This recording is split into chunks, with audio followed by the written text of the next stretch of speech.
بسم اللہ الرحمن الرحیم۔ دیکھتی آنکھوں اور سنتے کانوں کو سلام۔ السلام علیکم۔ آج سے ہزاروں سال قبل جزیرہ عرب کے جنوبی علاقوں میں یمن کے گرد و نواح میں ایک شہر آباد تھا جسے سبا کہتے تھے، اور وہاں آباد لوگوں کو قوم سبا کہہ کر پکارا جاتا تھا۔ یہاں کے لوگ نہایت ہی نعمتوں اور راحتوں میں تھے۔ ہر طرف لہلہاتی فصلیں اور پھل سے لدے درخت موجود تھے، مگر یہ قوم شرک میں مبتلا تھی اور سورج کی پوجا کیا کرتی تھی۔ جب وہاں کے بادشاہ کی موت ہوئی تو اس کی بیٹی بلقیس نے حکومت کی باگڈور سنبھال لی۔ بعض مورخین نے لکھا ہے کہ بلقیس کے والدین میں سے ایک جنات میں سے تھے، لیکن اس نظریے کی کوئی واضح دلائل نہیں ملی۔ ملکہ بلقیس ایک قابل عورت تھی جس نے یمن پر 9 سال حکومت کی، اور دنیا کے بیشتر علاقوں میں جو تجارت ہوتی تھی وہ سبائیوں کے ہاتھ میں تھی۔ یہی وجہ تھی کہ یہ قوم انتہائی دولت مند تھی، مگر یہ وہ زمانہ تھا جہاں مشرق سے مغرب تک ایک بادشاہ کی طاقتور حکومت جاہ و جلال کا ڈنکا بجتا تھا، جسے تاریخ میں سلیمان ابن داؤد کے نام سے جانا جاتا ہے۔ حضرت سلیمان علیہ السلام کی حکومت دنیا کے بیشتر ممالک میں تھی، جس کا دارالخلافہ یروشلم شہر تھا۔ آپ کو ہواؤں، جنات، پرند چرند اور جانوروں پر حکمرانی عطا کی گئی تھی۔ ایک دن کا واقعہ ہے کہ حضرت سلیمان علیہ السلام نے دربار لگایا تو جن و انس، جانور اور پرندے سب کے سب حاضر ہو گئے، مگر ان کا چہیتا پرندہ ہدہد غائب تھا۔ آپ نے پوچھا، ہدہد کہاں ہے؟ جب وہ نظر نہ آیا تو سلیمان علیہ السلام نے فرمایا، اگر وہ اپنی غیر حاضری کی مناسب وجہ پیش نہ کر سکا تو اسے ذبح کر دیا جائے گا۔ ابھی یہ گفتگو ہو ہی رہی تھی، ہدہد حاضر ہو گیا۔ پوچھا گیا کہ تم کہاں تھے؟ تو ہدہد نے بڑے احترام سے جواب دیا، اے اللہ کے پیغمبر، میں اڑتے اڑتے ایک ایسے ملک میں پہنچ گیا جہاں لوگ شرک میں مبتلا تھے، جو آگ اور سورج کی پوجا کرتے ہیں۔ ان کی ایک رانی ہے جس کو وہ بلقیس کے نام سے پکارتے ہیں۔ وہ ایک بہت بڑے تخت پر بیٹھ کر حکومت کرتی ہے۔ اس کے تخت میں قیمتی ہیرے جواہرات لال جڑے ہوئے ہیں، اور اس کے پاس تمام شاہی سامان و آرائش موجود ہے۔ حضرت سلیمان علیہ السلام نے کہا، اگر تمہاری بات سچ ہے تو میرا خط اس ملکہ تک پہنچاؤ تاکہ وہ شرک سے باز آ جائے، اور خط پہنچانے کے بعد یہاں بیٹھ کر سنو کہ وہ کیا رد عمل ظاہر کرتی ہے، اور پھر آ کر مجھے خبر دینا۔ حضرت سلیمان علیہ السلام نے خط روانہ کیا، جو کچھ یوں تھا، شروع اللہ کے نام سے جو بڑا مہربان اور رحم فرمانے والا ہے۔ یہ عزت والا خط سلیمان ابن داؤد کی جانب سے ملکہ سبا بلقیس کی طرف ہے۔ جو ہدایت کی پیروی کرے اس کے لیے سلامتی ہے۔ مجھ پر غلبہ کی خواہش نہ کرو، میرے مقابلے میں سرکشی اختیار نہ کرو، بلکہ فرمانبردار اور مطیع ہو کر میرے پاس آ جاؤ۔ یہ خط دراصل ملکہ سبا اور اس کی قوم کی طرف دعوت اسلام تھی۔ ہدہد نے یہ خط جا کر ملکہ بلقیس کی گود میں گرا دیا۔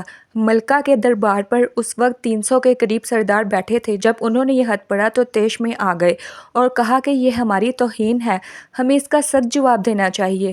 مگر ملکہ بہت سمجھدار تھی، اس نے انہیں سمجھایا کہ خط سے پتہ چل رہا ہے کہ یہ کوئی عام شخص نہیں، خدا کا کوئی پیغمبر ہے، لہٰذا ہمیں حکمت سے کام لینا چاہیے۔ اس نے کہا کہ میں حضرت سلیمان علیہ السلام کی طرف ایک تحفہ بھیجتی ہوں، اگر انہوں نے قبول کر لیا تو وہ بادشاہ ہے، میں اس سے جنگ کروں گی، لیکن اگر انہوں نے تحفہ قبول نہ کیا تو میں اس کی پیروی کروں گی، کیونکہ وہ نبی ہیں۔ ہدہد یہ ساری گفتگو سن رہا تھا۔ اس نے آ کر حضرت سلیمان علیہ السلام کو سارا ماجرا بتا دیا۔ حضرت سلیمان علیہ السلام نے جنات کو حکم دیا کہ شہر میں داخل ہونے والے راستے پر سونے چاندی کی اینٹوں کا فرش بچھا دیا جائے۔ راستے کے دونوں جانب سونے کے عجیب حلقت جانور کھڑے کر دیے جائیں۔ وزراء اور عمال سلطنت کی تمام کرسیوں کو سونے کا کر دیا جائے۔ دربار کو ہیرے جواہرات سے مزین کیا جائے۔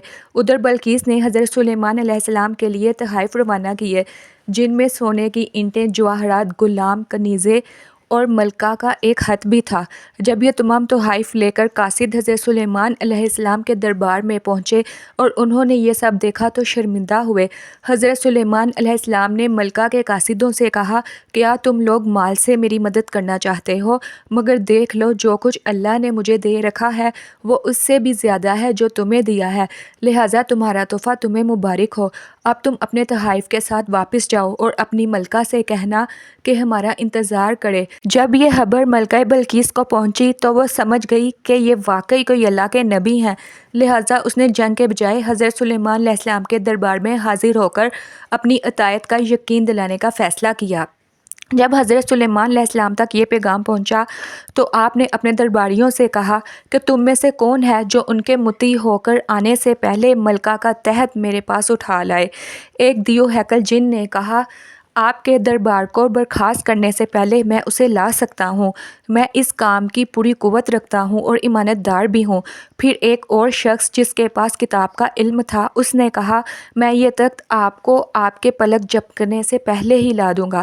پھر حضرت سلیمان علیہ السلام نے اس تخت کو اپنے پاس رکھا ہوا دیکھا تو پکار اٹھے، یہ میرے پروردگار کا فضل ہے تاکہ وہ مجھے آزمائے کہ میں شکر ادا کرتا ہوں یا ناشکری کرتا ہوں، اور جو شکر ادا کرتا ہے تو اس کا شکر اس کے اپنے ہی لیے مفید ہے، اور جو کوئی ناشکری کرے تو میرا پروردگار بے نیاز ہے اور اپنی ذات میں بزرگ و برتر ہے۔ مفسرین کے مطابق وہ شخص حضرت سلیمان علیہ السلام کا کوئی دوست تھا جس کا نام آصف بتایا جاتا ہے، اور بعض نے لکھا کہ وہ آپ کا خالازاد بھائی تھا۔ کہا جاتا ہے کہ اس تخت کی لمبائی 80 ہاتھ، عرض 40 ہاتھ اور اونچائی 30 ہاتھ تھی۔ اس میں موتی، سرخ یاقوت، سبز زمرد جڑے ہوئے تھے۔ حضرت سلیمان علیہ السلام نے اس تخت میں رد و بدل کر دیا اور اسے پہلے سے بھی زیادہ بہتر بنا دیا۔ جب ملکہ بلقیس حضرت سلیمان علیہ السلام کے دربار میں حاضر ہوئی تو آپ نے پوچھا، کیا تمہارا تخت بھی اسی طرح کا ہے؟ اس نے کہا، یہ تو گویا ہو وہی ہے، اور ہمیں تو پہلے ہی معلوم ہو گیا تھا اور ہم فرمانبردار ہو چکے ہیں۔ بلقیس کے آنے سے پہلے حضرت سلیمان علیہ السلام نے ایسی عمارت بنانے کا حکم دیا جس کا فرش شیشے کا ہو، جس کے نیچے پانی جاری ہو، پانی میں مچھلیاں اور دوسرے آبی جانور ہوں۔ حضرت سلیمان علیہ السلام اس عمارت میں اپنی شاہی تخت پر جلوہ فروز تھے اور شیشے کے نیچے سے پانی اپنی پوری آب و تاب سے بہہ رہا تھا، جبکہ اس کے اوپر شیشہ نظر نہیں آتا تھا۔ بلقیس کو اس محل میں لایا گیا۔ جب اس نے فرش کو دیکھا تو سمجھی کہ یہ پانی کا ایک حوض ہے، لہٰذا اپنی پنڈلیوں سے کپڑا اٹھا لیا۔ سلیمان علیہ السلام نے کہا، یہ تو شیشے کا چکنا فرش ہے۔ تب وہ شرمندہ ہوئی اور بول اٹھی، اے میرے پروردگار، میں سورج کی پوجا کر کے اپنے آپ پر ظلم کرتی رہی ہوں، اور اب میں نے سلیمان کے ساتھ اللہ رب العالمین کی اطاعت کو قبول کر لیا ہے۔